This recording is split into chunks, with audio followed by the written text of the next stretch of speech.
sizzling box.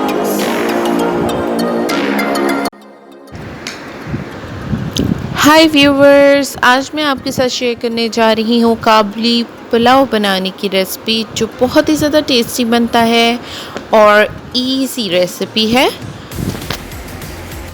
इसे अफ़गानी पुलाव भी कहा जाता है। 2 ग्लास मैंने चावल लिए हैं, जिन्हें मैंने हाफ एन आवर के लिए पानी में सोक करके रखना है। यहाँ पे मैं ले रही हूँ साबुत मसाले, जिन्हें मैं ग्राइंड कर लूँगी। तो उनमें मुझे चाहिए 3 दालचीनी की स्टिक्स, 2 से 3 बादियान के फूल, 1 टेबलस्पून ज़ीरा, 3 बड़ी इलायची, 7 सब्ज़ इलायची, हाफ टेबल स्पून चाय का सूखा धनिया, 1 टेबलस्पून साबुत काली मिर्च और 4 से 5 लौंग।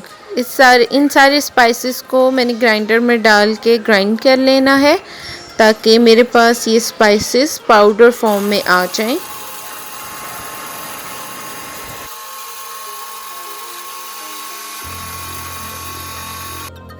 इन स्पाइसेस का मैंने पाउडर बना लिया है, जो कि काबुली पुलाव में मैं आगे यूज़ करूँगी।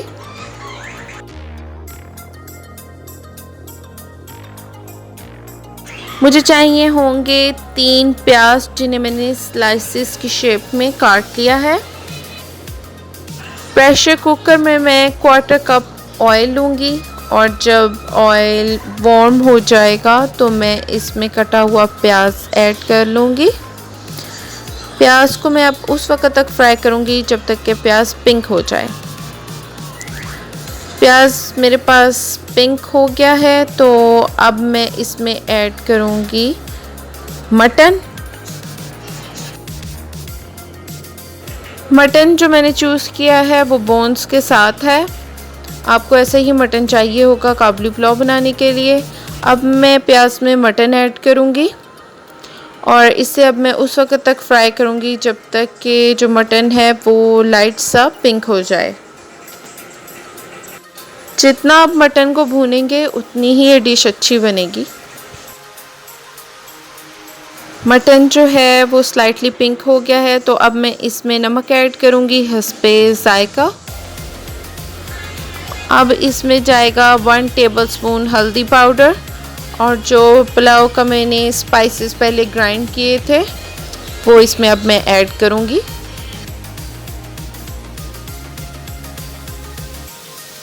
ये सब स्पाइसेस डाल के इसे फ्यू सेकंड्स के लिए अच्छे से भूनूंगी और अब मैं इसमें ऐड करूँगी पानी। अगर आप 2 ग्लास चावल ले रहे हैं तो उस लिहाज से मैं इसमें 2 लीटर पानी ऐड करूँगी, जो कि 5 ग्लास अप्रॉक्सीमेटली बनता है, ताकि एट द एंड मेरे पास इसकी जो ब्रॉथ है वो आ जाए। अब जब इसे फ्यू बॉयल्स आएंगे तो फिर मैं इसे लिड के साथ बंद कर दूँगी प्रेशर कुकर को, और मैं प्रेशर कुकर को 10 to 15 मिनट्स के लिए रखूँगी जब ये विसल करेगा, ताकि जो मटन है वो कुक हो जाए। नेक्स्ट स्टेप में मैंने फ्राई पैन में 8 to 10 टेबलस्पून ऑयल लिया है, कुकिंग ऑयल। उसमें मैंने ऐड किया है 1 टेबलस्पून शुगर का, और उसे मैं उस वक्त तक अब कुक करूँगी जब तक कि जो शुगर है वो इसमें कम्प्लीटली मेल्ट हो जाए। शुगर इसमें मेल्ट हो गई है तो मैंने ये स्लाइसिस की सूरत में गाजरें काटी हुई हैं, 2 से 3 कप गाजरों का है, और अब मैं इसे इस ऑयल में फ्राई करूँगी। और जब ये हाफ कुक हो जाएंगी तो फिर मैं इसमें ऐड करूँगी राइजन्स। 2 से 3 कप के करीब राइजन्स हैं जो इसमें जाएंगे, और अब मैं दोनों को फ्राई करूँगी जब तक कि कैरेट जो है वो कम्प्लीटली कुक हो जाए। इसे मीडियम टू लो फ्लेम पे कुक करना है। किशमिश और कैरेट्स जो हैं वो कुक हो गए हैं, so I will take it out in a separate dish and it's ready to use.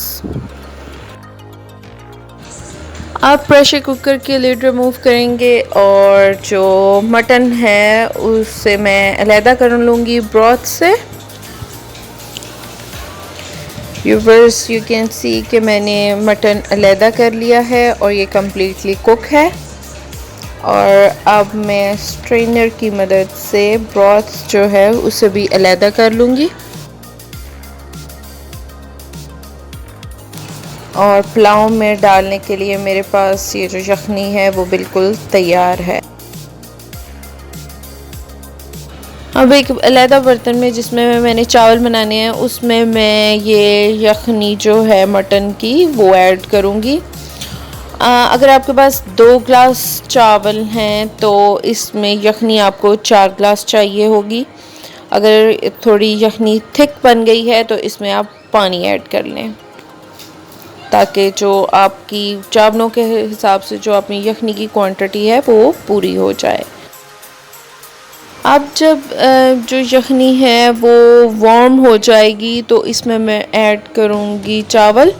बहुत ज़्यादा बॉइलिंग वाटर नहीं होना चाहिए चावल ऐड करने के लिए।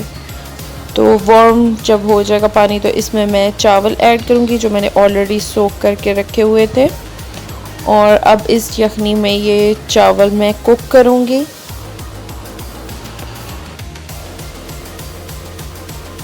चावलों में बहुत ज़्यादा चमचा नहीं चलाना।